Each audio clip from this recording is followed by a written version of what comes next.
सुप्रभात विद्यार्थियों, मेरा नाम शिषपाल ढाका।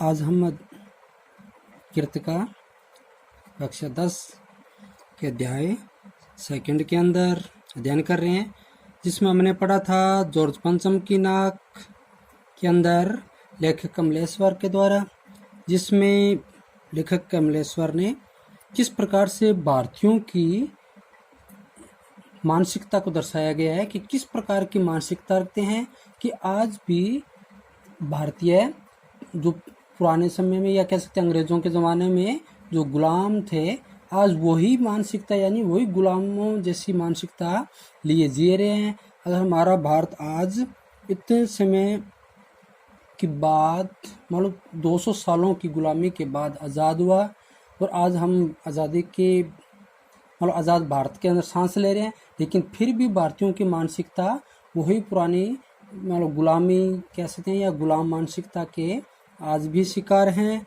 तो यहाँ इस प्रकार से एक विदेशी मतलब शासक के द्वारा यहाँ पर जो भ्रमण के लिए आ रहे हैं और एक विदेशी अधिकारी के बुद्ध के नाक के लिए किस प्रकार से अपनी नाक कटवा रहे हैं, या आप कह सकते हैं किस प्रकार से अपने देश की इज्जत को वो दाव पे लगा रहे हैं। तो बच्चों, हमने यहाँ तक इसमें पढ़ा था, जिसमें हमने देखा था कि किस प्रकार से वो आखिरकार मूर्तिकार को उस मसले को हल करने के लिए यानी उस समस्या को हल करने के लिए बोलते हैं। फिर कहते हैं कि भारत में किसी भी स्थान पर अगर वो पत्थर मिले तो उसकी नाक बनाकर उसको लगाया जाए। फिर किस प्रकार से मीटिंग बुलाकर कमेटी के सदस्यों के मालूम उस नाक को तलाश करने के लिए कहा जाता है, लेकिन जब मूर्तिकार ने कहा नहीं, ये काम तो मैं अकेला ही कर सकता हूँ, तो किस प्रकार से कमेटी के लोगों की जान में जान आती है। और फिर किस प्रकार से खोज करने की बात को लेकर मेहनत करनी होगी, इस मेहनत फल हमें मिलेगा, आने वाला ज़माना खुशहाल होगा। यानी किस प्रकार से जो हमारे नेता हैं उनकी मानसिकता है, किस प्रकार का वो दम्भ भरते हैं। ये छोटा सा भाषण फौरन अखबारों में छप गया, यानी कि जो अखबारों की जो भी यहाँ पर मानसिकता, पत्रकारों की भी मानसिकता नजर आ रही है कि वो हकीकत, सच्चाई या देश की वास्तविकता न दर्शाकर किस प्रकार से वो भी एक भ्रष्ट नेताओं की जो न्यूज़ है, खबर है, उसको छापते हैं। किस प्रकार से जो सच्चाई युक्त नहीं होती ऐसी न्यूज़ को वो अपना आधार बनाते हैं। तो यहाँ पर भी उनको पर भी कटाक्ष किया गया है, यानी कि जो आज आधुनिक पत्रकारिता है उसकी वास्तविकता क्या है। तो यानी इन दोनों तरफ से यहाँ पर व्यंग्य किया जा रहा है। तो बच्चों, आज हम पेज संख्या 13 के अंदर जो आपका जो तीसरा पैरा मानेंगे हम यहाँ पर के अंदर अध्ययन करेंगे। तो आप इसमें देखेंगे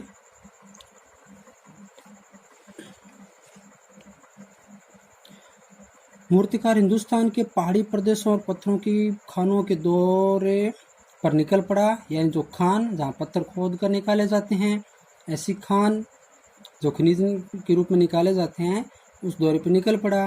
कुछ दिन बाद वह हताश लौटा, यानी परेशान होता हुआ। हताश कहते हैं खाली हाथ लौटने की जो निराशा होती है उसको हताश के कहा गया यहाँ पर बच्चों। उसके चेहरे पर लानत बरस रही थी। लानत कहते हैं धिकार, यानी उसके चेहरे पर धिकार जैसे वो मान रहा हो अपने पर, उससे वो लानत यानी कि धिकार के रूप में कह सकते हैं, जैसे वो धिकार रहा हो अपने चेहरे को। उसने सिर लटकाकर खबर दी कि हिंदुस्तान का चप्पा चप्पा खोद डाला, पर इस किस्म का पत्थर कहीं नहीं मिला, यह पत्थर विदेशी है। अब यहाँ पर यानी पहले जिस प्रकार से मतलब शेखी जो नेता शेखी मतलब बखा रहे थे, अपने मतलब बड़प्पन दिखा रहे थे कि हमारा देश तो खान पत्थर की खानों का देश है, तो यहाँ पर तो हर प्रकार के पत्थर, हर किस्म के पत्थर मिल जाते हैं। लेकिन जब उस प्रकार का पत्थर कहीं भी नहीं मिला तो वहाँ उसको एक विदेशी पत्थर के रूप में घोषित कर दिया। सभापति ने तेज में आकर कहा, तेज में बताओ गुस्सा है ना, गुस्से के अंदर कहा, लानत है आपकी अक्ल पर, मतलब लानत है आपकी अक्ल पर, यानी आपको इतनी सी भी पता नहीं है कि ये पत्थर किस किस्म का है। विदेशों की सारी चीज़ें हम अपना चुके हैं, दिल, दिमाग, तौर तरीके, रहन सहन। मतलब यहाँ लेखक उस सभापति के पर भी व्यंग्य करता हुआ कह रहा है कि जो सभापति था वो खुद देखो अपने पर इस बात को बता रहा है बड़ा बढ़ चढ़कर, यानी वो खुद अपनी मजाक खुद करवा रहे हैं। वो कह रहे हैं कि विदेशों की सारी चीज़ें हम अपना चुके हैं, चाहे वो दिल हो, दिमाग हो, चाहे तौर तरीके हो। तौर तरीके कहते हैं मतलब रहन सहन के जो तो हमारे तरीके हैं या रहन सहन। जब हिंदुस्तान में बाल डांस तक मिल जाता है, बाल डांस मतलब एक विदेशों का डांस है बच्चों, नृत्य है जिसे कहा जाता है, तो पत्थर क्यों नहीं मिल सकता। तो यहाँ पर कह दिया कि पत्थर क्यों नहीं मिल सकता, अभी लानत है आपने खोजने की कोशिश ही नहीं की। यानी सब कुछ दिखावा यहाँ पर हम कुछ कर रहे हैं, सारी विदेशी चीज़ों को हम अपना चुके हैं जिसमें वास्तविकता नाम की कोई चीज़ नहीं होती, वास्तविकता होती नहीं है, उसे हम अपना चुके हैं। ये पूरा का पूरा हमारा जीवन ही हम विदेशी मतलब पाश्चात्य संस्कृति को हम अपना चुके हैं। तो फिर ये पत्थर क्यों नहीं आ सकता, हम भी पत्थर को भी तो उसी प्रकार के या उसी प्रकार की व्यवस्था हम कर सकते हैं। तो यहाँ पर पत्थर क्यों नहीं मिल सकता। मूर्तिकार चुपचाप खड़ा था, सहसा उसकी आंखों में चमक आ गई। अचानक उसकी आंखों में चमक आ गई मतलब उसके भी एक दिमाग में कोई विचार आ गया, एक तरकीब आ गई उसके दिमाग में भी। उसने कहा एक बात मैं कहना चाहूँगा, लेकिन इस शर्त पर कि यह बात अखबार वालों तक न पहुँचे। यानी कि वो भी कुछ न कुछ ऐसा करने वाला था जो वास्तविकता नाम की उसमें चीज़ नहीं थी या उसमें वास्तविकता थी ही नहीं, वो ऐसा कुछ करने वाला था बच्चों। तो उसने इस तरह से कहा कि उसमें किसी भी प्रकार की मान लो जो खबर है या जो हमारा रहस्य है वो उन अखबार वालों तक न पहुँचे, क्योंकि अखबार वाले बात को कुछ और ही बनाकर पेश कर देंगे या सच्चाई हमारी जो हम छुपाना चाहेंगे वो सामने ला देंगे दुनिया के सामने। तो सभापति की आंखों में भी चमक आई। चपरासी को हुक्म हुआ, कमरे के सब दरवाजे बंद कर दिए गए। तब मूर्तिकार ने कहा देश में अपने नेताओं की मूर्तियां हैं, अगर इजाज़त हो तो आप लोग ठीक समझे तो यहाँ पर उसने समझा दिया कि हमारे देश में ऐसे बहुत सारे क्रांतिकारी नेता हैं जिनके बुत आज भी बने हुए हैं, तो क्यों न उनकी नाक उतार ली जाए। तो यानी वो कहता है मेरा मतलब है कि जिसकी नाक इस लाड पर ठीक बैठे उसे उतार लिया जाए। यानी हमारे नेताओं की अगर नाक कटेगी तो कोई कुछ नहीं कहेगा, लेकिन यहाँ पर जो जॉर्ज ये पंचम है इसकी नाक की दिक्कत है, क्योंकि यह वहाँ की महारानी आने वाली है और वो अपने देश की जो अधिकारी हैं उनकी नाक कटी हुई देखेंगे तो निश्चित बुरा मानेगी। तो उसके लिए हम अपने जो देश के नेता है अगर उनकी इज्जत उतरे तो उतरे। यानी इस प्रकार से यहाँ पर देखो भारतीयों की बच्चों मानसिकता क्या है, यहाँ के नेताओं की मानसिकता क्या है। उन्हें देश से लेना देना नहीं है, केवल अपनी इज्जत या विदेशी जो आ रहे हैं मेहमान आ रहे उनकी इज्जत के लिए वो भारत की इज्जत को दांव पे लगा सकते हैं। यानी इस प्रकार से वो कुछ किया जा रहा था बच्चों। तो आगे हम देखते हैं। सबने सबकी तरफ देखा, मतलब सब एक दूसरे को ताक रहे थे, देख रहे थे। सबकी आंखों में एक क्षण की बदहवासी के बाद खुशी तैरने लगी। पहले तो बदहवासी थी, यानी एक तरह से उनके मन में इस प्रकार की एक शंका पैदा हो गई, यानी घबरा गए थे वो एक तरह से कि ये क्या कह रहा है कि हमारे ही जो देश के क्रांतिकारी नेता है उनकी आंखें मालूम जो देश के लिए थी, नाक देश के लिए थी, यानी पूरा शरीर देश के लिए था, और आज ही उनके ही जो बुत बनाए गए हैं उनके कोई भी अंग किसी को भी उतार कर लगा सकते हैं। यानी इस प्रकार की एक तरफ मानसिकता देखो बच्चों यहाँ पर किस प्रकार से वो मूर्तिकार और जो हमारे भारत के आज के जो नेता हैं वो कुछ भी करने को तैयार हैं। तो देखो पहले तो वो घबराए हुए थे इसको सुनकर, लेकिन दूसरे क्षण ही वो खुशी भी तैरने लगी। सभापति ने धीमे से कहा लेकिन बड़ी होशियारी से, अब उसने धीरे से कह दिया कि बड़ी होशियारी से, किसी को कानों कान खबर नहीं होनी चाहिए कि हमने ऐसा कुछ किया है या हमने इस तरह से किसी दूसरे जो लाट है या मूर्ति है उसकी हमने कुछ चेंज किया है।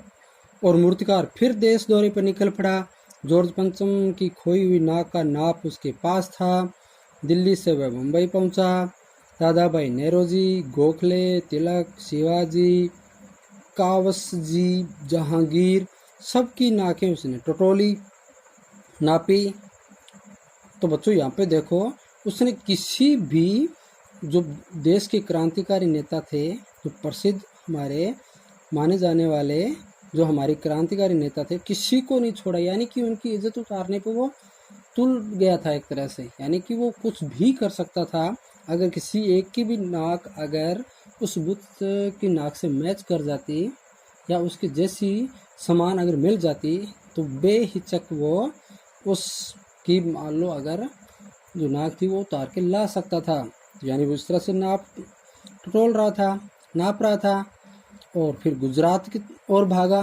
गांधी जी को नहीं छोड़ा। देखो, जिसे हम राष्ट्रपिता का दर्जा देते हैं, पूरे आज विश्व के अंदर राष्ट्रपिता के नाम से जाने जाते हैं हमारे महात्मा गांधी जी, उसको भी वो देखो उनकी तरफ ही जा रहा है। यानी जब उसकी नाक अन्य जो नेता थे हमारे उनके नहीं मिली तो वो गांधी जी को भी नहीं बख्श रहा है।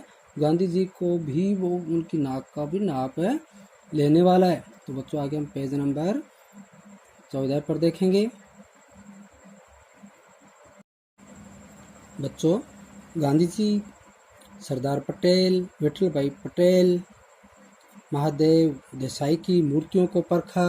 यानी उनको देखा कि कौन उनकी नाक, उनकी जो जॉर्ज पंचम की नाक उससे मैच करती है क्या, और बंगाल की ओर चला। यानी वहाँ पर भी उनको कामयाबी नहीं मिली। यानी उस मूर्तिकार को वहाँ पर भी जो वो मूर्ति की नाक का जो नाप लेकर घूम रहा था वो उनके भी नहीं मिला। फिर वो बंगाल के जितने भी जो क्रांतिकारी नेता थे, तो बच्चों यहाँ हमें जो कौन कौन से नेता हमारे कौन कौन से राज्यों के अंदर जो मालूम थे, राज्यों से थे, तो बच्चों हमें यहाँ पर भी ये पता चल रहा है कि कौन से गुजरात से हैं, कौन से उत्तर प्रदेश से, एमपी से या बंगाल से।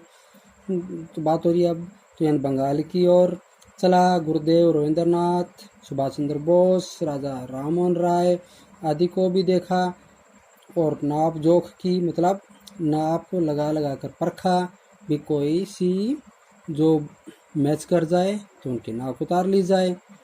इस तरह से वो नाप जोख करते हुए और फिर बिहार की तरफ चला। बिहार होता हुआ उत्तर प्रदेश की ओर आया।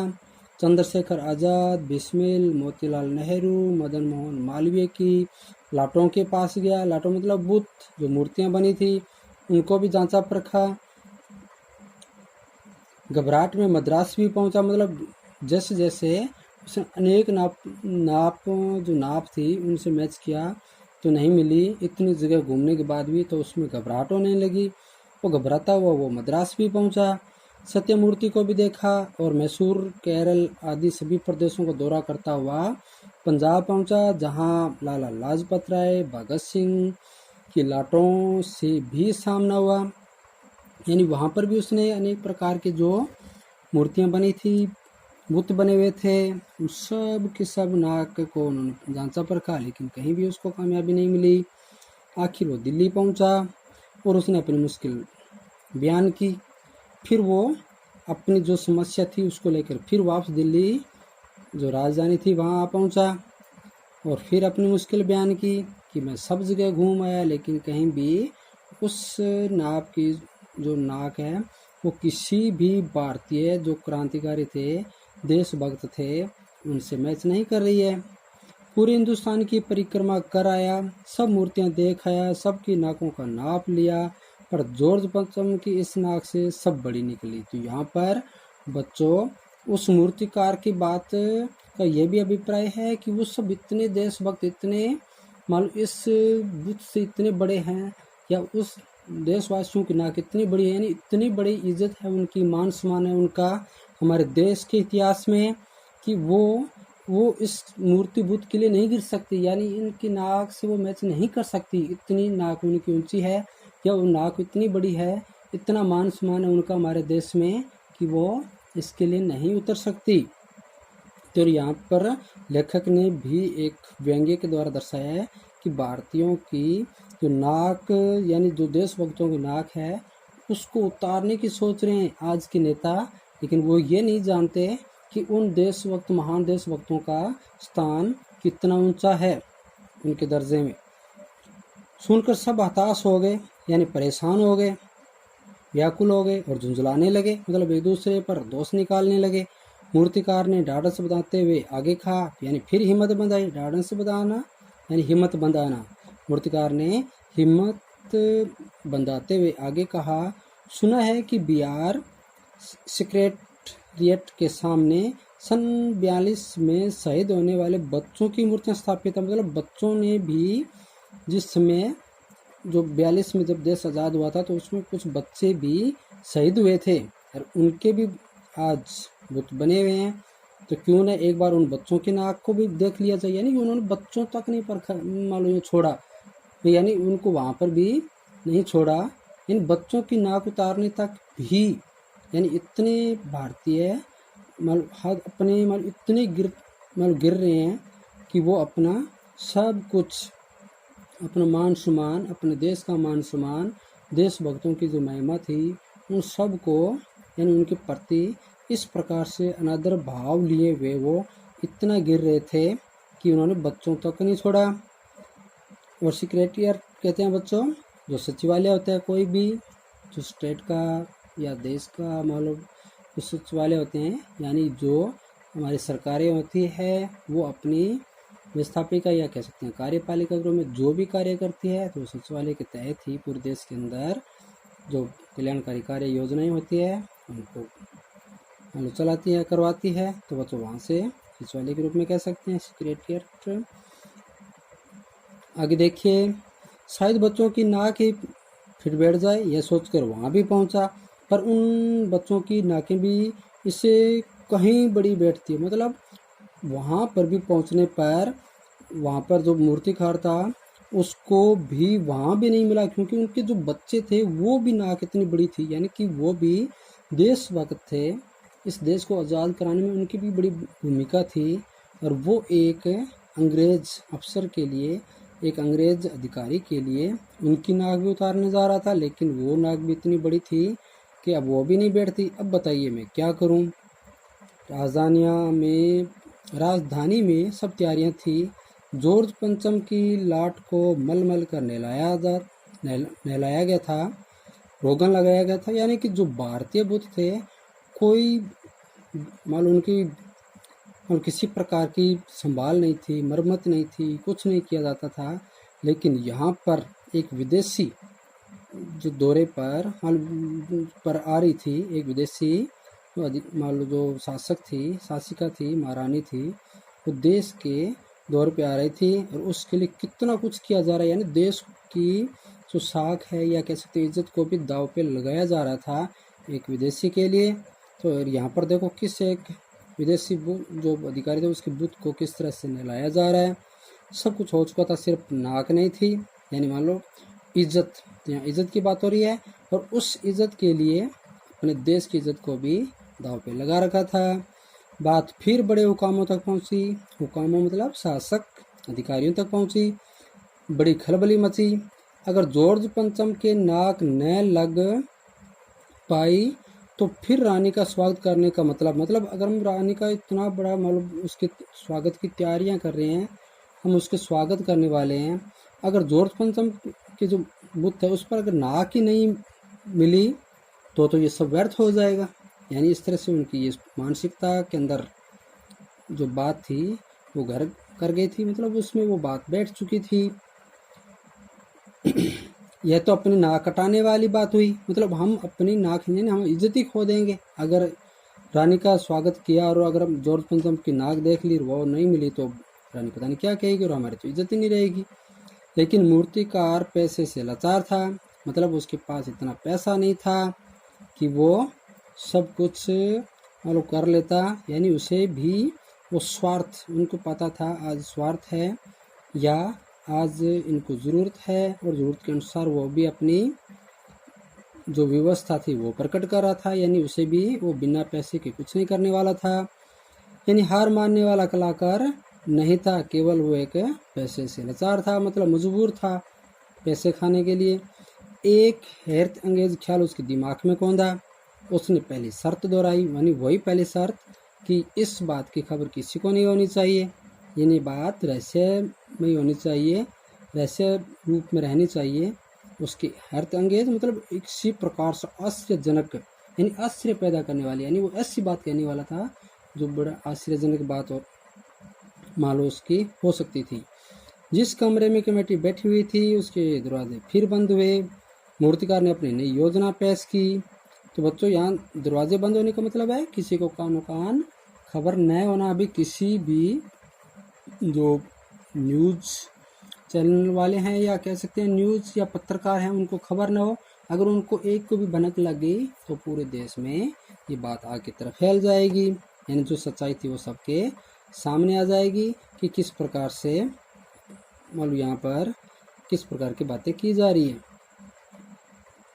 तो जिस कमरे में कमेटी बैठी थी उसके दरवाजे बंद हुए। मूर्तिकार ने अपनी नई योजना पेश की। चूंकि नाक लगना एकदम जरूरी है इसलिए मेरी राय है कि 40 करोड़ में से कोई एक जिंदा नाक काटकर लगा दी जाए। तो यहाँ पर उनकी मानसिकता देखिए बच्चों। उस वो चित्रकार था या जो मूर्तिकार था उसकी मानसिकता देखिए बच्चों यहाँ पर कि वो जिंदा नाक लगाने के लिए भी तैयार हो गए थे। यानी कि जो 40 करोड़ जो भारत जो थे, यानी बच्चों जिस समय ये जो रानी दौरा कर रही थी उस समय भारत की जनसंख्या को लगभग 40 करोड़ में आंका गया। तो उस समय की बात है बच्चों। किस प्रकार से किसी भी भारतीय की नाक काट कर लगाने तक तैयार हो गए। यानी कि भारत की जो इज्जत थी या मान सम्मान था वो पूरी तरह से मिट्टी में मिलाने पे उतारू हो गए सभी। यानी कैसी मानसिकता लिए हुए थे वो। देश आज़ाद था लेकिन फिर भी वो उनके अंग्रेजों जैसा व्यवहार यानी कि वो क्रूर कर रहे थे। उनकी क्रूर सोच थी उनकी। तो इस तरह से यहाँ देखिए बच्चों बात के साथ ही सन्नाटा छा गया। कुछ मिनटों खामोश के बाद सभापति ने सबकी तरफ देखा। फिर वो सन्नाटा खामोशी, कोई कुछ नहीं बोल रहा था। सबको परेशान देखकर मूर्तिकार कुछ हचकचाया कहते हैं वो चौंका होना, चौंक उठना और धीरे से बोला आप लोग क्यों घबराते हैं। यानी वो कहता है कि आप लोग क्यों घबराते हैं, यह काम मेरे ऊपर छोड़ दीजिए। नाक चुनना मेरा काम है, आपकी सिर्फ इजाज़त चाहिए कि इसकी व्यवस्था भी मैं कर दूंगा। यानी कि वो इस तरह से उन नेताओं का मल बन चुका था या उसमें से वो खौफ डर निकल चुका था। उसको पता था कि जो भारत के नेता हैं या अधिकारी हैं वो किस मानसिकता के हैं और वो उनका पूरा फायदा उठा रहा था। और इस मानसिकता को लेकर वो मान किसी भी प्रकार यानी किसी भी कार्य करने तक वो जा सकता था। यानी कि वो किसी भी हद तक एक कितना गिरा हुआ कार्य भी वो करने को तैयार था। तो इस प्रकार से उसने सबकी इजाज़त ली। कानाफूसी हुई मतलब कानों के अंदर ही चुपचाप बात कहना, यानी बिल्कुल ही कान के अंदर ही बात कहना। और मूर्तिकार को इजाज़त दे दी गई। यानी इस प्रकार से बच्चों भारतीय नेता भी कहीं पीछे नहीं थे उस मूर्तिकार से। वो भी उस साथ मिले हुए थे और मूर्तिकार की तो यहाँ मानसिकता बिल्कुल गिरी हुई दिखाई गई है बच्चों कि वो किस हद तक यहाँ जा रहा था। तो बच्चों आगे हम पेज नंबर 15 पर देखते हैं। तो बच्चों देखिए अखबारों में इतना सिर्फ इतना छपा कि नाक का मसला हल हो गया है और राजपथ पर इंडिया गेट के पास वाली जॉर्ज पंचम की लाट की नाक लग रही है। यानी कि न्यूज़ वाले थे या पत्रकार थे, अखबार वाले थे, उनको सिर्फ इतना ही पता चला कि भी नाक का मसला है, समस्या थी वो हल हो चुकी है। और राजपथ पर जो इंडिया गेट के पास, तो राजपथ वो तो जानते ही हो, ये जो भारत की जो राजधानी है उसकी जितने भी कार्यालय ऑफिस हैं उसको राजपथ के रूप में जाना जाता है। और इंडिया गेट जो भारत का एक मुख्य द्वार के रूप में जाना जाता है, प्रवेश द्वार के रूप में जाना जाता है। तो आप ये जानते होंगे, इतिहास में आपने पढ़ाई होगा या एसएसटी में पढ़ते हैं। आगे देखिए बच्चों, ये जॉर्ज पंचम की जो लाट है वो लग रही है इंडिया गेट के पास, ये लाट बनी हुई है बच्चों। नाग लगने से पहले फिर हथियारबंद पहरेदारों की तैनाती हुई। यानी उसको इतने पहरेदार लगा दिए गए कि कोई भी उस बुत पर लगने वाली नाग की जो असलियत है वो जान न पाए। मूर्ति के आसपास का तालाब सुखाकर साफ किया गया, उसकी रवाब निकाली गई। यानी उसके जो आसपास जो मूर्ति के आसपास जो तालाब जो था, गंदा पानी था उसके अंदर, या धूल मिट्टी थी वो साफ़ की गई, उसको अच्छी तरह तालाब को साफ़ किया गया, उसकी रुआब निकाली गई। रुआब मतलब गंदा पानी के रूप में बच्चों, उसके अंदर जो मिट्टी धूल गिरी हुई थी या पानी गंदा था, उस बुत को नहलाए धुलाने से जो पानी गिरा हुआ था उसको साफ किया गया और ताज़ा पानी डाला गया, ताकि जो जिंदा नाक लगाई जाने वाली थी वह सूखने न पाई। क्योंकि बच्चों जो नाक लगनी थी अगर वो सूख जाती तो सिकुड़ जाती या उससे अलग भी हो सकती थी। तो इस प्रकार से पानी के अंदर व्यवस्था की गई या नमी दी गई उस मूर्ति को कि जिससे वो नाक उससे चिपकी रहे और ताज़ी बनी रहे। तो इस बात की खबर जनता को नहीं थी, यह सब तैयारियां भीतर भीतर चल रही थी, यानी कि एक बिल्कुल अंदर ही जो मानसिकता, गिरी हुई मानसिकता के जो नेता थे उस समय, वो अंदर ही अंदर इस प्रकार से भारत की इज्जत नीलाम कर रहे थे। रानी के आने का दिन नज़दीक आता जा रहा था। मूर्तिकार खुद अपने बताए हल से परेशान था, यानी जो उसने खुद मूर्तिकार ने ऐसा हल निकाला था कि हाँ ऐसे जिंदा नाक लगा दी जाएगी तो वो आसानी से मिल जाएगी, बाकी तो नहीं मिला लेकिन ऐसी कोई ना जिंदा नाक तो मिल ही जाएगी। यानी कि इस प्रकार से वो भारतीयों को इज्जत को नीलाम करना जा रहा था। उसकी जिंदा नाक लाने के लिए वो कुछ भी कर सकता था, इतना गिरी हुई हरकत भी कर सकता था। जिंदा नाक लाने के लिए उसने कमेटी वालों से कुछ और मदद मांगी, वह उसे दी गई।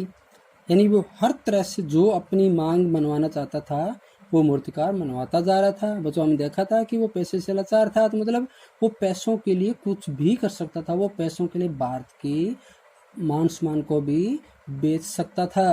मान लो विदेशी बाजार में कह सकते हैं बच्चों, या विदेशियों के लिए वो भारत के मान सम्मान को भी दांव पे लगा सकता था पैसों के लिए। यानी इस प्रकार से इतना मजबूर था कि वो कुछ भी कर सकता था। लेकिन इस हिदायत के साथ कि एक खास दिन हर हालत में नाक लग जानी चाहिए, यानी जो खास दिन जो रानी जिस दिन आने वाली थी उस दिन उस बुत पर नाक होनी ही चाहिए थी, वो किसी कीमत पर लगे, चाहिए उसके लिए भारत को कोई भी कीमत चुकानी पड़े या भारतीय मान सम्मान जाए तो जाए, लेकिन उनकी इज्जत बनी रहनी चाहिए। यानी कि जो भारतीय नेता थे वो अपनी इज्जत के लिए वो अपने देश को भी नीलाम कर सकते हैं। यानी इस तरह से भारतीयों की जो वर्तमान राजनीतिकता है या राजनीति करने वाले हैं वो उनकी किस प्रकार की मानसिकता रखते हैं।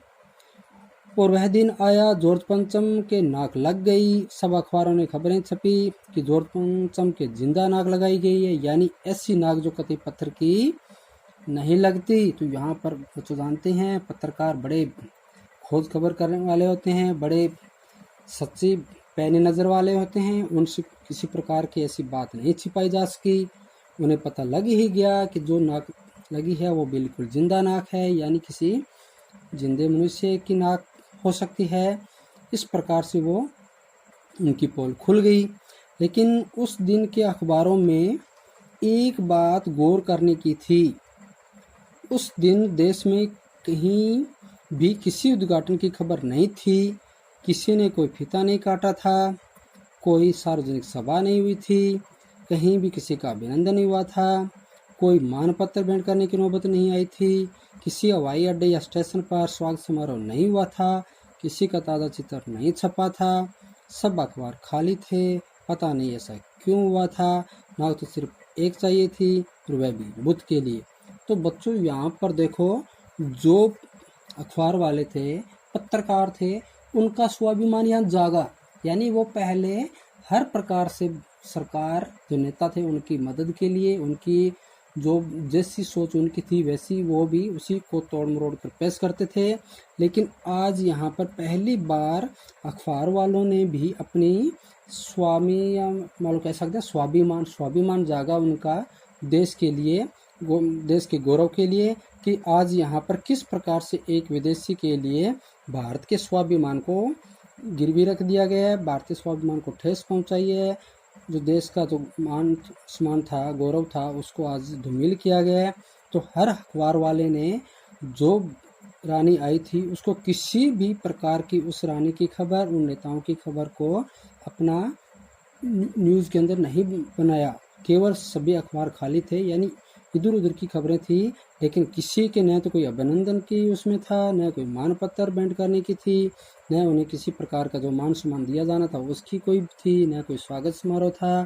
तो सब कुछ किसी प्रकार का कोई ताज़ा चित्र नहीं छपा था। पूरे अखबार अलग ही प्रकार के थे, उनमें इसी प्रकार की कोई न्यूज़ नहीं थी।